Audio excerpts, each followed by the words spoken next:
Hey everybody, and welcome back. Today I'm sharing an abstract watercolor mixed media piece, just something that could hopefully inspire you to play.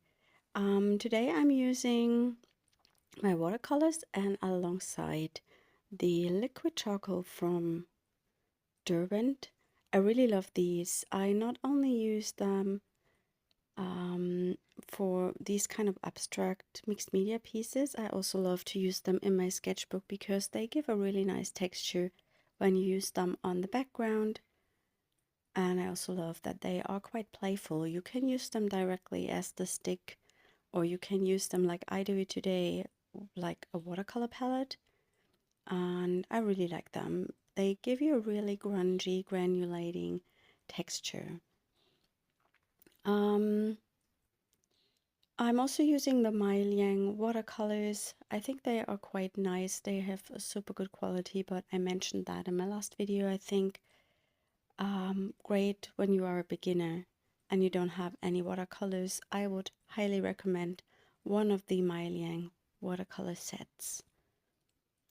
I'm just playing here with the colors. I wanted to stay a little bit more grungy, but also with spring colors. So I intuitively picked these. I don't know. I can't make a plan beforehand. I just always, almost always, not always, but almost always decide what to use when I'm doing it. With these charcoal sticks, they soak up the water immediately. So it's not like a watercolor. You need a lot of water to get the pigment off the stick, and the rest of the water will immediately sink into the stick, the charcoal stick.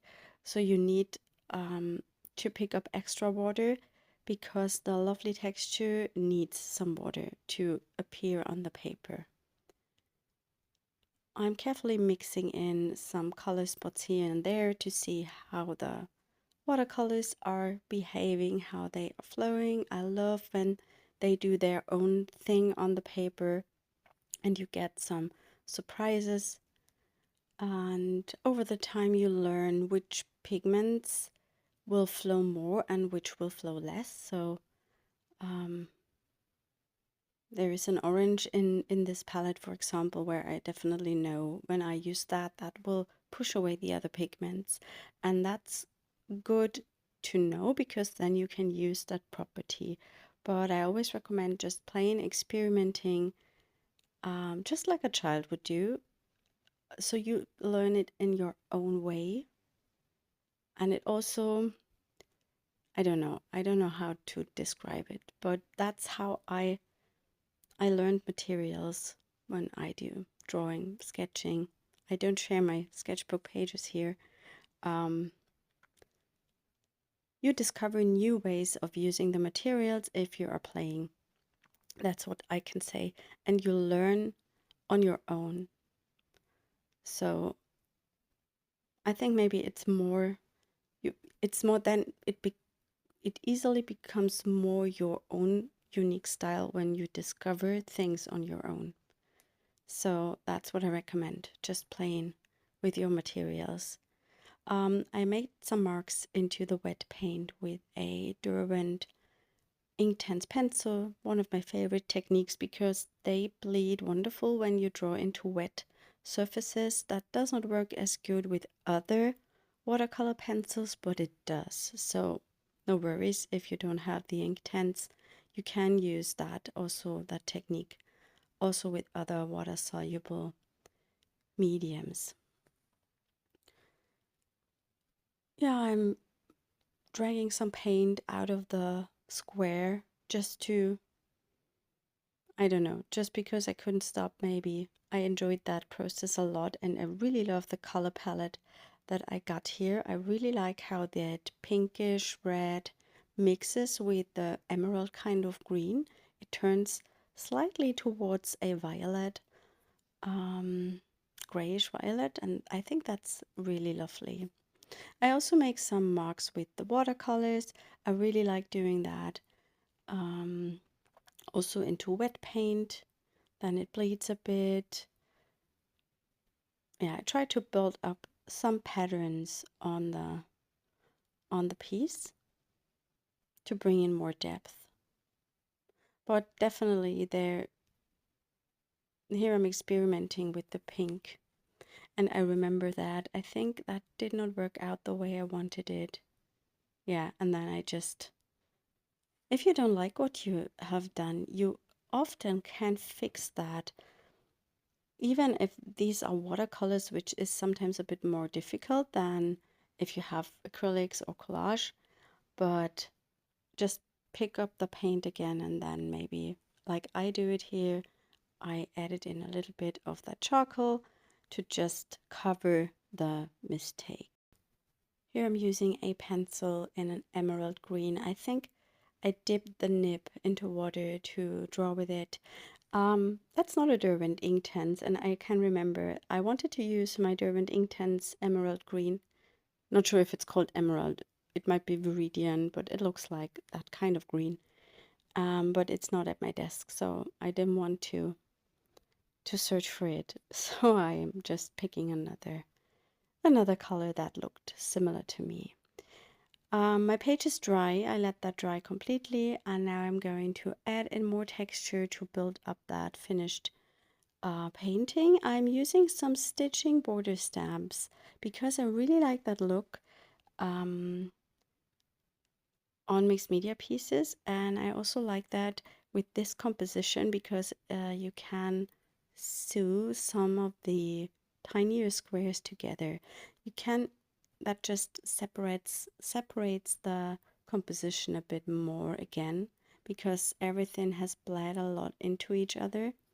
And I'm using it not everywhere, just in some areas. I don't want to overdo it. I'm using the stamps with the VersaFine Clear ink. It's a permanent ink and it is the best black ink. If you want a good stamp impression, if you want a fast drying ink or ink that dries quickly on an acrylic surface or on a non-porous surface, I would recommend StazOn. But StazOn is quite sticky and it's harder to get a good impression. I'm going to add in some more stamping using some background stamps just to bring in more textures and interest.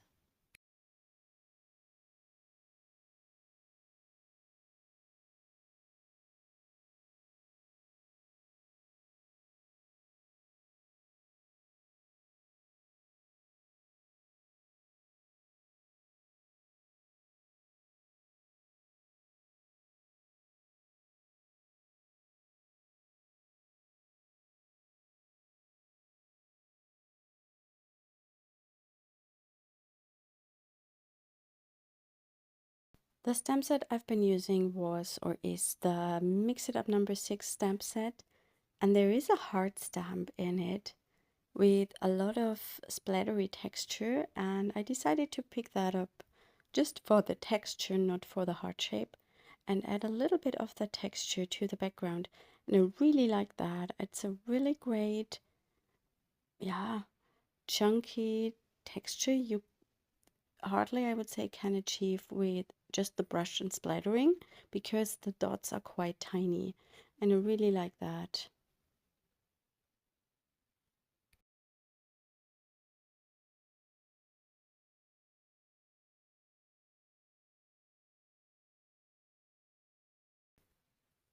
I thought about making some white splatters, and I was curious how good that white charcoal would work. I did not expect that it would work properly.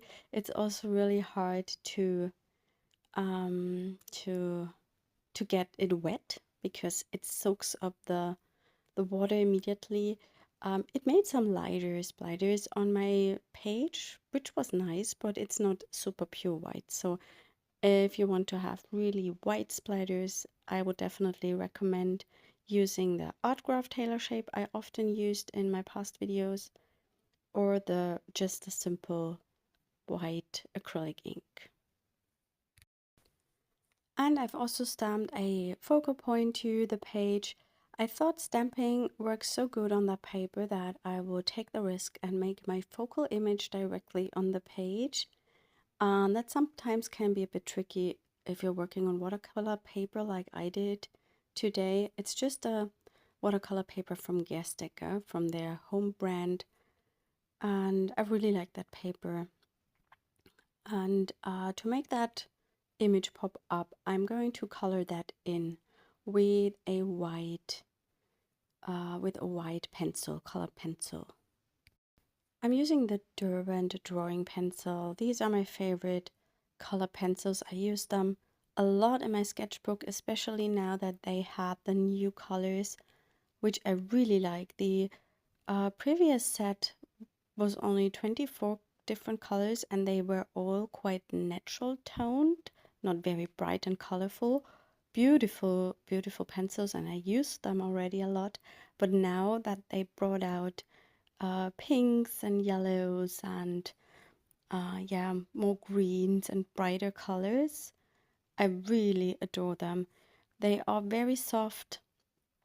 They are quite thick and big. What I like that, having something more thicker in my hands compared to the, I think it's the Chroma Flow from Derwent. They are super thin, and I don't really like working with them because I always a bit afraid that I would break them.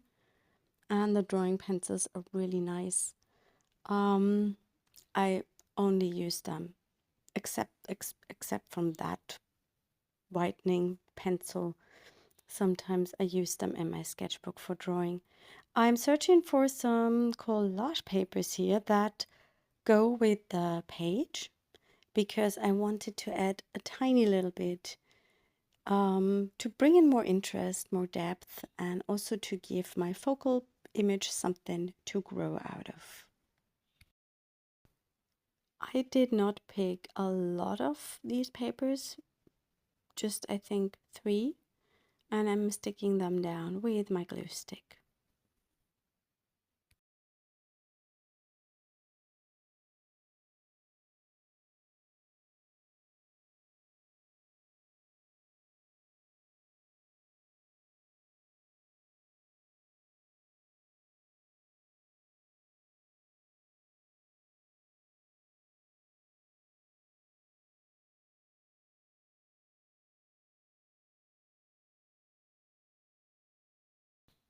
I wanted that the focal image was a bit more visible, so I'm using on top of that Derwent drawing the Neocolor I in white, and that just lets it pop a little bit more.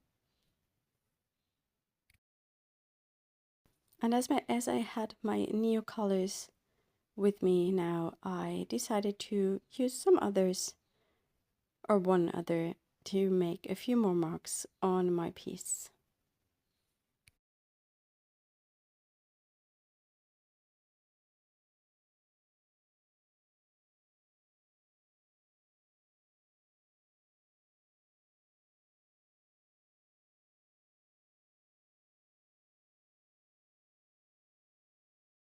And I also picked a pink one.